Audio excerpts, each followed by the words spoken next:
So I'd love your calls now on whether the UK should drill for more oil and gas, even though we're striving for net zero by 2050. We do need to get an extra 15 billion barrels of oil and gas over the next 25 years, apparently. And Offshore Energies UK say we could produce about half of that ourselves, but only if we develop new projects in the North Sea. If we don't, we'll be importing more oil and gas from countries like, God forbid, Russia. But the government says it doesn't want to issue any new licenses to explore the waters around the coast.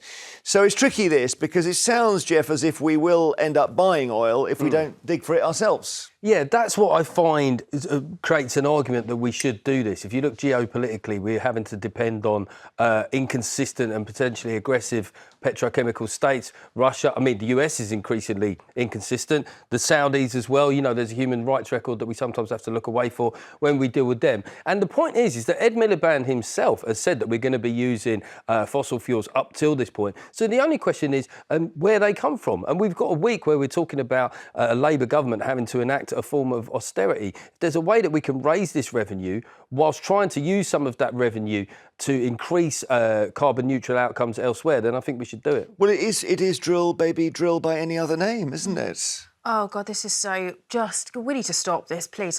Look, Geoff, we're always going to have to rely on other countries because we don't produce some of those oils and natural gases, so we're going to have to. This whole idea is it's peddled by people who've got interests in fossil fuel companies to make us think this is a good idea. Right. This is not going to improve our energy security because if it was extracted, which would take years, possibly even decades to extract this, we're still going to sell it on the global market, right? And we can't, even some of our oil refineries, they can't refine this stuff. So we have to export it.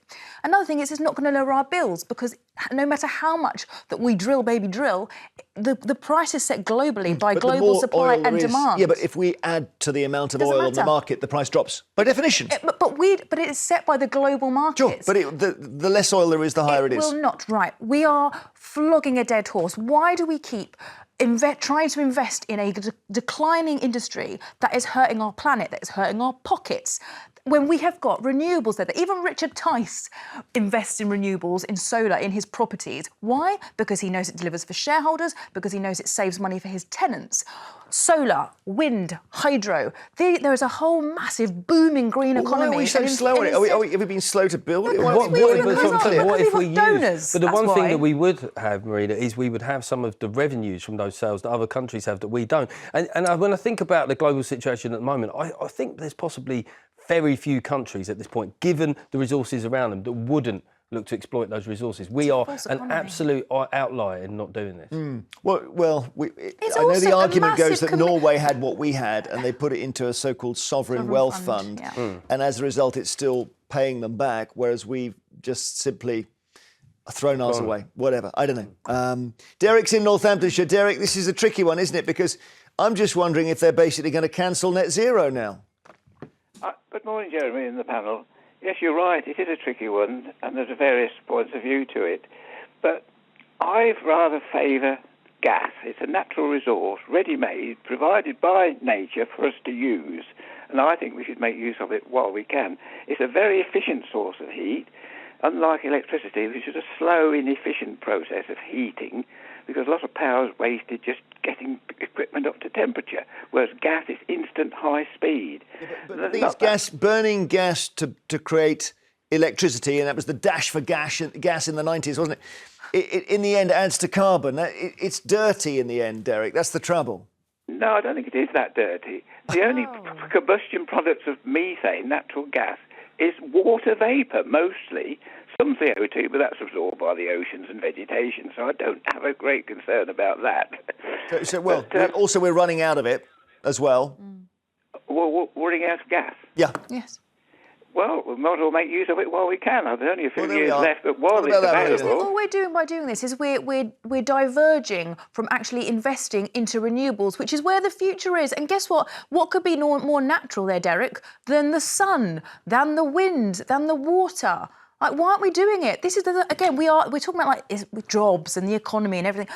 We are sitting on an untapped huge boom there. There are all kinds of. There are reasons we've been slow. So, for example, getting tidal power from the Scottish coast down through Scotland turns out to require a massive, massive cable, and you've got to put a cable down through the spine of Scotland, and at every point it's being challenged. Okay. There's an example. Okay, so if we continue to just try and drill for oil, what's going to happen is by the time it's extracted, because it's a declining industry, we might be end up with these results. Exactly. Yeah, and we'll have to just buy it from abroad. OK, Derek, thank you, as always. Peter in Merseyside, hi. Hi, Jeremy, panel. Yeah. Well, look, I don't know whether we're almost at a point where the government is saying we're not going to go net zero. It's certainly not going to be in this government's lifetime anyway. Well, this drill baby drill thing, I mean, it's all smoke and mirrors for us. It's the oil companies, the major oil companies, and our government, past governments, lying to the public that drilling for more oil will give this country energy security. It's not true. The Rosebank oil platform, new licenses, has been issued to the Norwegian oil company, the Norwegian National Oil Company. They will dig it out the ground in the North Sea. They will send it to possibly India or another foreign country to be processed. It will then be sold on the open market, and that's when we get back involved and buy it at whatever price they tell us we've got to pay. Yeah. It's an absolute joke, this thing of energy security. All it's there for is to make big money for the big oil companies who know they've only got a limited time to make their profits. So they're making sure they wring every penny out of us they can. Yeah, it's an absolute absurdity. We will get a tax take when the Norwegians take possession of the crude oil, but that's not what this is about. Geoff, this is about, listen, if this oil is going to go around the world before it gets back to us, let's forget it. Let's just forget it and buy oil. Let's forget the potential revenue. Forget it. In a week where there are stories knocking about removing free school meals and about laying teachers off. I'm afraid, look, if there's any ways that this government can make money at the moment, well, how would we not benefit if we give the licences? It's going to be in years when it could be redundant. I understand that, but the industry will kickstart and it will grow in the short term. It's, the question of whether that oil gets produced is a separate issue. It will create tax revenues in the short term. Thank you, Peter. Very well informed, may I say. Ian in North Ayrshire, should we drill, baby, drill? I think we've no alternative. Good morning to you. We've no alternative, really. To go green doesn't cost nothing. It costs money. Now, at the moment, in some ways, Britain is broke. We've got the loans we've got are bigger than the GDP.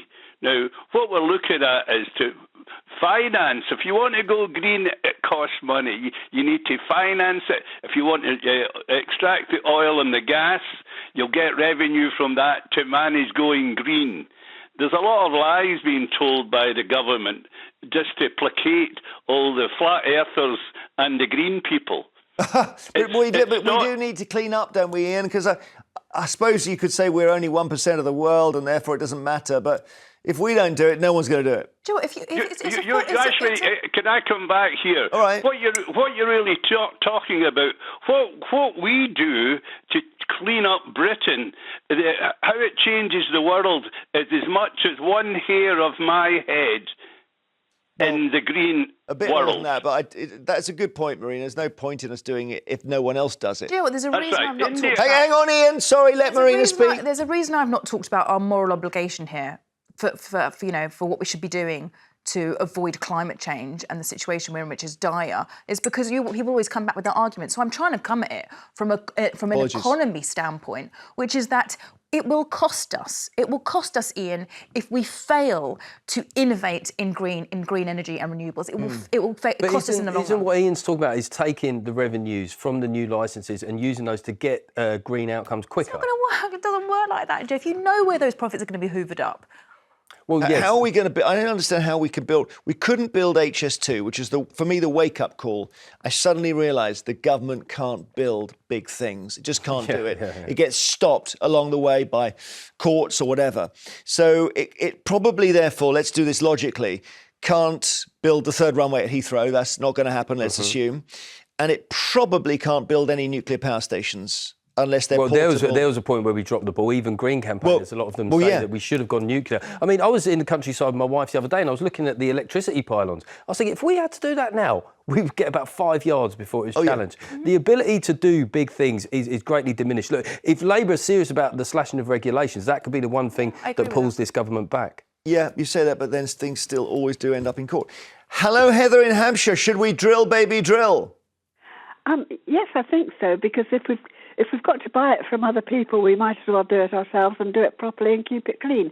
But before I stop, I'd like to make the point that Norway, as I was very proudly told, uses its own oil to pay for its pensioners' heating and its pensioners' pensions.